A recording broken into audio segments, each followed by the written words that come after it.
வணக்கம்.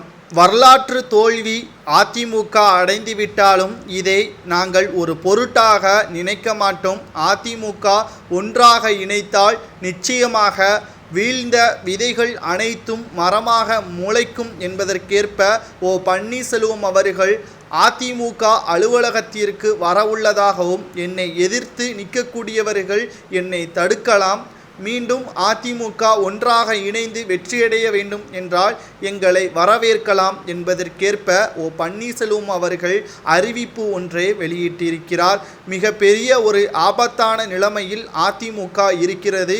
கிட்டத்தட்ட 2021 சட்டமன்ற தேர்தலை விட வாக்கு சதவீதம் அதிமுகவிற்கு மிக குறைந்த அளவில்தான் விழுந்துள்ளது. அதில் எந்த ஒரு மாற்று கருத்தும் கிடையாது. அதிமுக 2026 சட்டமன்ற தேர்தலில் வெற்றியடைய வேண்டும் என்றால் ஒரே இலக்கோடு போராட்டத்தை கையில் எடுக்க வேண்டும். அது ஒற்றுமை என்ற ஆயுதம்தான்.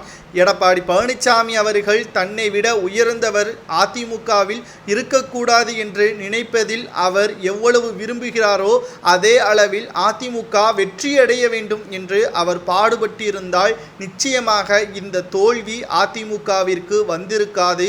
நீங்கள் பணம் சம்பாதிக்க வேண்டும், நீங்கள் பதவியை தக்க வைத்துக் கொள்ள வேண்டும் என்பதற்காக அதிமுகவின் தோல்வி தொண்டர்களை களங்கப்படுத்திவிட்டது.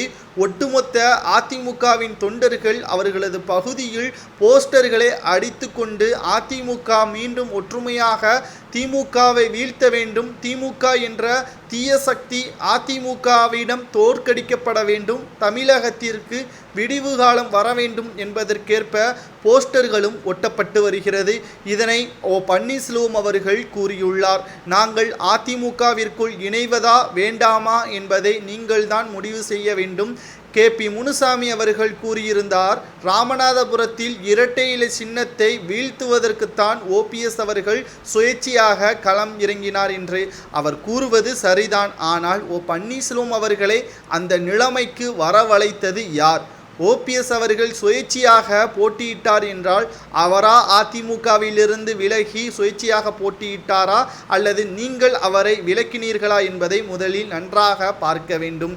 KP முனுசாமி அவர்கள் பேசுவதற்கு தகுதியே இல்லை என்றும் சில முக்கியமான மாவட்ட செயலாளர்களும் தொண்டர்களும் அவர்களது கருத்துக்களை இணையதளங்களின் மூலமாக தெரியப்படுத்தி வருகிறார்கள். பதவி பிச்சை போட்ட சசிகலாவையே விரட்டியடித்தவர்தான் எடப்பாடி என்பதையும் தற்பொழுது தெரியப்படுத்தி வருகிறார்கள். மீண்டும் அதிமுக ஒற்றுமையாக இருந்தால் வெற்றி வாகை சூடலாம், இல்லை என்றால் மீண்டும் திமுகவிடமே தலைமை செல்லும் என்பதில் எந்த ஒரு மாற்று கருத்தும் கிடையாது.